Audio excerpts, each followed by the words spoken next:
大家參加馬拉松嘅時候，有冇碰到過呢種情況？跑到最後幾公里，突然全身冇力，速度明顯降落嚟，感覺一切努力都快到盡頭。大家好，歡迎收睇 Running Rex， 一個專門以科學原理去解釋長跑表現嘅頻道。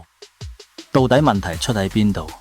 今日呢段影片會用最簡單嘅物理原則——能量守恒定律，幫大家解密長跑背後嘅能量分配，話俾你點樣規劃賽事策略，避免撞牆，用科學方法跑出最佳成績。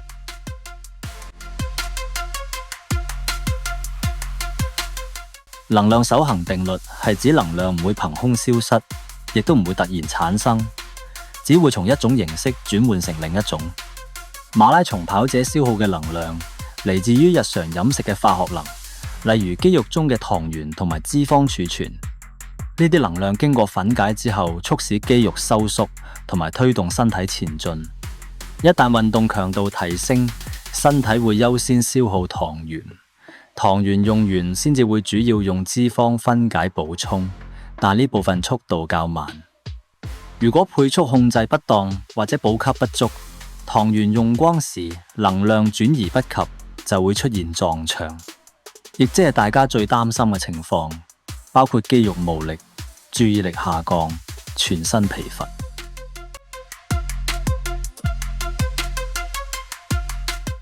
專業運動生理學嘅研究顯示，馬拉松表現關鍵在於最大攝氧量 VO2 max 同埋肌肉質量。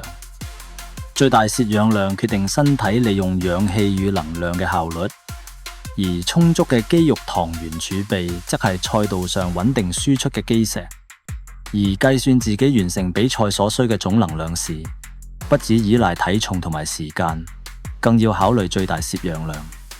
而家頂尖選手會喺每30至45分鐘補充碳水化合物，通常為30到60克。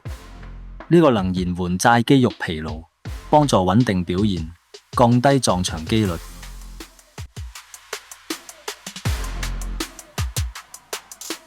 將配速科學化係避免過早消耗過多能量嘅關鍵。最理想嘅做法係喺比賽初段以低於目標速度穩住節奏，等到下半程試體能再逐步提速。初學者最常犯嘅錯誤係過快起跑，冇幾耐肌肉糖原就耗盡，體力崩盤。而專業跑者會根據自身感覺調整，每段距離都進行能量管理，確保能量守恒嘅情況下最大發揮耐力同埋速度。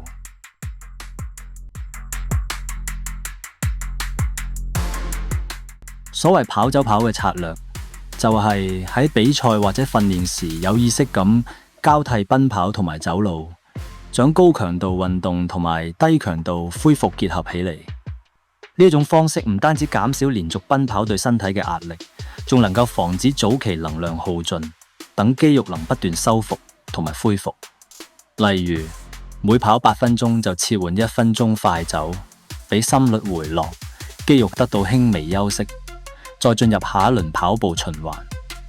科學研究證明，咁做能延長耐力極限，維持穩定配速，即使係非精英跑者，亦都能大大提高完賽率，有效應對撞牆。呢種間歇策略尤其適合全馬同埋超馬初學者，不但避免受傷，仲能夠逐步提升心肺耐力同埋肌肉恢復能力，為後半程保留能量。關於跑走跑間歇策略嘅應用技巧，大家可參考以下6個訓練步驟，馬拉松或者長距離耐力跑都好適用。步驟1：設定訓練週期，選擇每週2到3次進行跑走跑訓練，搭配其他基礎慢跑或者力量訓練。根據自身目標旅程，例如10公里、半馬或全馬，制定逐步進階週期。步驟2：分配跑步與走路時間，初學者可採用跑8分鐘，走1分鐘，進階者可選跑15分鐘，走2分鐘。喺建議每次訓練全程都保持呢套規律，例如全程20公里就重複執行跑8分鐘，然後走1分鐘嘅循環直到結束。步驟3：控制跑步強度。跑步時保持65%至到75%最大心率，達到感覺略喘，但仍能夠持續對話嘅狀態。走路嗰時係俾心率逐步回落，同時放鬆肌肉，加快主動恢復同埋能量補充。步驟4：補給與恢復安排。每一次走路期間可迅速進食運動膠、飲水等，咁更容易消化同吸收，亦都能夠避免連續奔跑造成腸胃不適。步驟5：階段性提升跑步時間。當身體適應後，可逐漸提升每次持續奔跑時間，或者縮短走路時間。比如由跑8走1提升到跑12走1跑20走2，逐步增加整體強度。步驟6：賽前實戰模擬。最後4到6周，可使用最接近比賽節奏同里程嘅跑走跑間歇賽單，適應補給策略與配速管理，模擬馬拉松賽事狀況。呢一種訓練方式能幫助長跑者平衡能量消耗，提升耐力表現，同時減少受傷風險與精神疲勞，係科學又高效嘅馬拉松備賽技巧。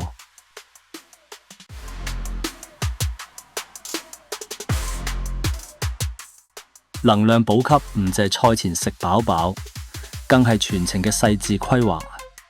專家嘅建議係賽前3日加強碳水化合物攝取，提升糖原存量。比賽時則定時補充能量膠或者運動飲料。另要注意電解質同埋水分平衡，防止抽筋。每隔10公里，每個鐘頭主動評估身體狀況，根據感覺靈活調整速度同補給，保持能量守恒，讓身體以最佳狀態衝刺終點。睇完呢支影片，希望大家明白能量守恒定律唔係只係課本裏邊嘅公式，更加係馬拉松賽道上嘅秘密武器。只要掌握科學原理，善用間歇策略、配速與補給規劃，每個人都能夠擺脫撞牆困境，突破自我，跑出精彩人生。如果你有關於能量管理嘅策略想同大家分享，歡迎喺留言區互動。下期我哋再用更多運動科學原理助你成為更強跑者。Keep running！